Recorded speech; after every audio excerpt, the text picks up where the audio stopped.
Quand on parle de photographie, on parle souvent règles de composition, donc souvent on entend la règle des tiers, la règle des lignes directrices, la gestion de la profondeur de champ et plein d'autres choses qui peuvent intervenir. Mais des fois, il faut savoir se jouer des règles pour pouvoir utiliser d'autres types de composition. Et parmi celles-ci, nous allons voir aujourd'hui l'espace négatif.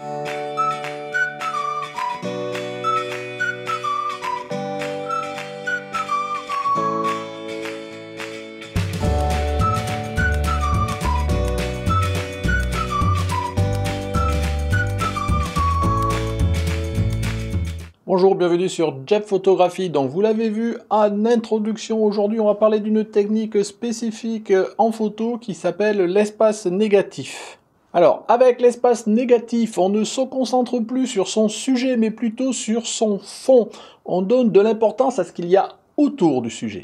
L'espace négatif est une technique qui permet de d'autant mieux mettre en valeur le sujet. Une bonne gestion, une bonne maîtrise de l'espace négatif permet d'améliorer non seulement la lecture d'une photographie, mais aussi le message que l'on veut lui associer.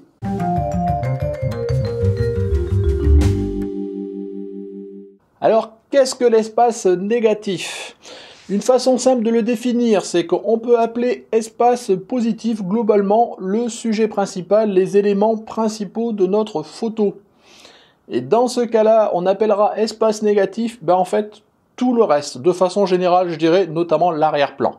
Si la photo propose un cadre large, l'espace négatif permet de désigner une grande étendue, ça peut être notamment le ciel ou la mer. Si la photo propose un cadre plus serré, l'espace négatif peut être par exemple un fond uni, ou par exemple dans le cadre d'une fleur, ça peut être les feuilles derrière ou d'autres champs de fleurs derrière qui seraient flous et qui permettraient de faire un fond uni aussi. Alors la mise à profit de l'espace négatif consiste donc par le cadre et la composition à lui donner de grande importance par rapport au sujet principal. Donc cette grande zone vide permettra d'attirer l'attention vers le sujet principal, l'élément positif justement parce que ce sera l'élément qui attirera l'attention et qui attirera le regard. Donc de ce fait, il faut que dans votre espace négatif, il n'y ait rien globalement qui attire le regard et qui prenne la vedette à votre sujet principal. Donc celui-ci doit être relativement neutre.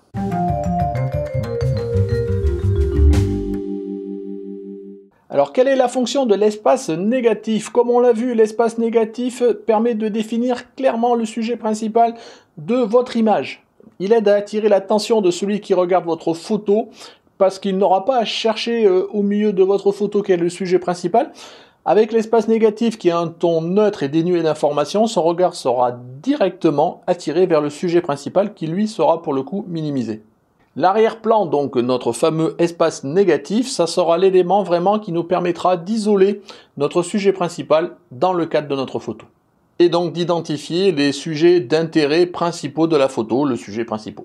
L'arrière-plan ou l'espace négatif est donc l'élément qui nous permet d'identifier le début et la fin de façon générale, qui permet d'encadrer le sujet principal qui est vraiment le centre d'intérêt de la photo. Donc le fait d'indiquer clairement quel est le sujet de votre photo permettra une lecture plus simple. Donc le regard du spectateur ira directement de façon claire et directe vers le sujet principal.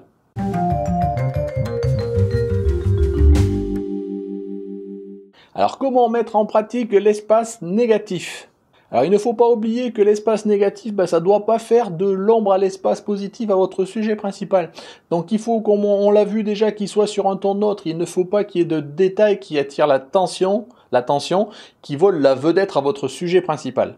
Donc on veut qu'il fournisse un élément de contexte. Par exemple, si vous avez votre bateau qui est tout seul au milieu de la mer, votre espace négatif c'est la mer, donc il fournit un élément de contexte, mais par contre, il ne prend pas la vedette à votre sujet principal.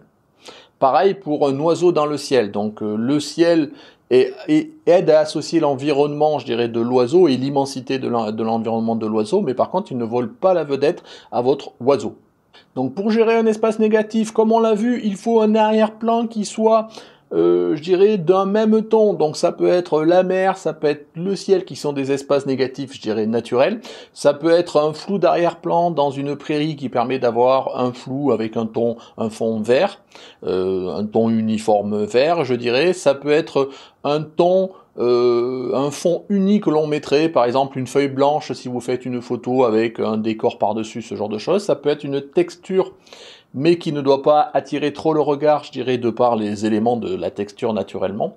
De façon générale, une bonne façon de faire, c'est d'opposer, je dirais, les tons entre l'espace naturel, enfin l'espace négatif et l'espace positif.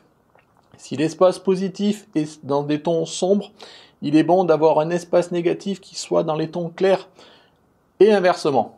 Donc, en fonction de votre sujet principal et de la composition, quelque part, l'espace négatif pourra occuper des espaces différents dans votre cadre. Il pourra être au-dessus de l'élément principal, il pourrait être en dessous, il pourrait être à droite, il pourrait être à gauche, il pourrait être dessous.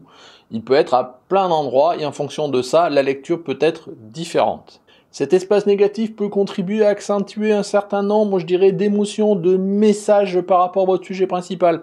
Il permet, par exemple, d'accentuer la sensation de solitude. Si vous avez un bateau qui est tout seul au milieu d'une étendue de l'eau, donc je reprends toujours cet exemple parce que je pense qu'il est très caractéristique de l'espace négatif, ça permettra de voir l'immensité, je dirais, de l'étendue de l'océan. Ça permettra de voir éventuellement la solitude de ce bateau, enfin si c'est par exemple une barque avec quelqu'un qui rame, voilà, la solitude de la personne qui rame au milieu de l'immensité de l'eau. Ça peut aussi amener une sensation de légèreté. Si vous avez votre oiseau qui vole, ça peut être, imaginons, un ballon qui vole au milieu d'un ciel. Si votre ballon est minimisé et que votre ciel est immense, ça permettra de donner une sensation de légèreté, notamment souvent quand l'espace négatif est situé en dessous du sujet principal. Enfin, vous pouvez avoir aussi une sensation liée à l'environnement. Si vous avez par exemple un animal qui est tout seul dans un coin de votre cadre et qui est dans une prairie, ça permettra d'associer, de donner une information de l'environnement par l'animal tout en mettant en exergue, en évidence vraiment l'animal. Voilà, donc vous voyez quelque part, le fait d'utiliser l'espace négatif permet d'accentuer un certain nombre d'éléments, la solitude, l'immensité, la légèreté, la liberté, l'environnement, voilà, en fonction du message que vous voulez faire passer, la façon dont vous l'interprétez avec la position de votre sujet principal et de votre espace négatif. Alors bien évidemment, comme toute technique photo, si vous voulez utiliser l'espace négatif, il ne faut pas le faire à moitié. Je vous disais, l'espace négatif fait que votre sujet principal est minimisé par rapport au reste qui est l'espace négatif. Donc il ne faut pas qu'il y ait une proportion de 50-50. Je pense qu'il faut être plutôt dans des logiques où c'est 10% minimum, maximum pour votre sujet principal et 90% pour votre arrière-plan, pour votre espace négatif, oui. Donc si vous le faites, allez-y jusqu'au bout. Cela permettra vraiment à la lecture et de voir que vous avez fait exprès et que vous vouliez faire cela, vous vouliez faire de l'espace négatif. Vous avez vu avec cette technique de l'espace négatif, l'important c'est de pouvoir isoler vraiment l'élément positif, votre sujet principal. Et quelque part, il n'y a plus besoin on peut faire abstraction des règles des tiers ou des autres règles. On peut même aller jusqu'à complètement couper votre sujet principal pour donner l'accentuation sur le vide qu'il y a autour et pouvoir accentuer aussi le message que l'on veut associer. Et donc accentuer, comme on l'a vu tout à l'heure, les sentiments de liberté, d'oppression, d'immensité, de légèreté, voilà, ce genre de choses. Techniquement, il n'y a pas besoin d'avoir un objectif spécifique pour se prêter à la technique de l'espace négatif. Vous pouvez utiliser une focale courte, donc avoir un champ ouvert. Donc le sujet principal sera d'autant plus petit par rapport à l'immensité de son contexte qui représentera pour le coup l'espace négatif. Alors vous pouvez aussi utiliser une focale plus longue et dans ce cas-là votre sujet sera d'autant mieux mis en évidence que vous pourrez jouer sur l'écrasement des perspectives et sur le flou d'arrière-plan. Donc de façon générale, il faut essayer de réfléchir et de vous dire que vous allez appliquer la technique de l'espace négatif dès la prise de vue. Pourquoi ? Parce qu'il faut ménager de l'espace autour de son sujet et pas le cadrer centré en gros plan, sinon vous n'arriverez jamais à faire de l'espace négatif. Il ne faut pas hésiter aussi éventuellement à sacrifier un certain nombre d'éléments, je dirais, qui pourraient constituer votre sujet principal pour laisser de l'espace au vide, à l'espace négatif. Donc vous pourrez toujours essayer de rattraper en post-production et de recadrer pour ménager, je dirais, un petit sujet principal par rapport à un grand espace négatif qui va autour. Mais si vous avez cadré serré dès le début, vous ne pourrez pas, même en post-production, rattraper cela. Voilà, de façon générale, pensez quand vous voulez faire de l'espace négatif dès la prise de vue à aérer la scène.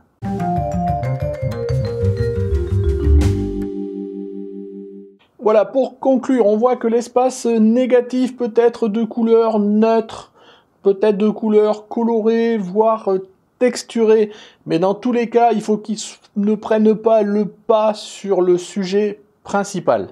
Il faut qu'il ne porte pas trop d'informations de façon pas à attirer le regard du spectateur. Celui-ci doit aller directement vers le sujet principal, c'est ça le but. Donc l'espace négatif est une technique simple en mettre en œuvre, il n'y a pas besoin de matériel spécifique, il faut juste un petit peu y penser à la prise de vue. Il permet vraiment de mettre en évidence un sujet en le minimisant par rapport au reste de la scène. Donc cette technique est simple, je pense, à mettre en œuvre. C'est une alternative de composition à un certain nombre d'autres règles. Et encore que, elle n'est pas forcément incompatible à la règle des tiers ou autre. C'est juste une autre façon de composer votre image. Donc je ne sais pas si vous l'avez utilisée ou si pour le coup vous la découvrez, vous aurez envie de la découvrir. Bon, j'ai essayé de vous mettre tout au long de mon propos, d'illustrer avec quelques photos. Je vous en mets quelques-unes maintenant qui viennent en complément. Donc ces photos sont soit des photos que j'ai pu faire moi, soit des photos qui sont là à titre d'exemple que j'ai pu trouver sur internet. Je vous les montre maintenant.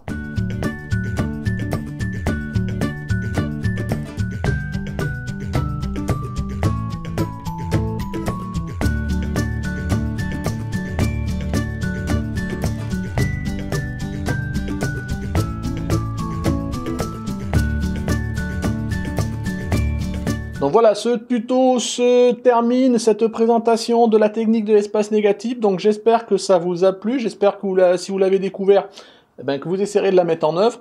Si vous la connaissez et que vous la mettez déjà en œuvre, n'hésitez pas à me faire vos retours, vos commentaires, vos améliorations, voire à me contredire, c'est aussi fait pour ça l'échange.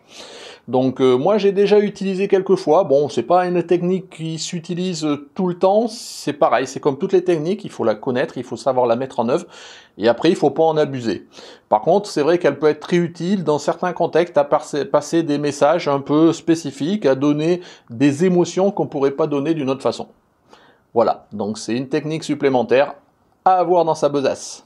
Voilà, merci de m'avoir suivi, dans tous les cas si vous avez apprécié ce tuto, écoutez, un petit pouce bleu, les commentaires, voilà, que ce soit sur ce tuto, pour me faire votre retour d'expérience, si vous connaissiez ou vous connaissiez pas. Si vous appliquez déjà cette technique et ce que vous en pensez. Dans tous les cas, si vous n'êtes pas abonné, écoutez, merci de vous abonner. Voilà, j'en reste là. Merci de m'avoir suivi. Au revoir.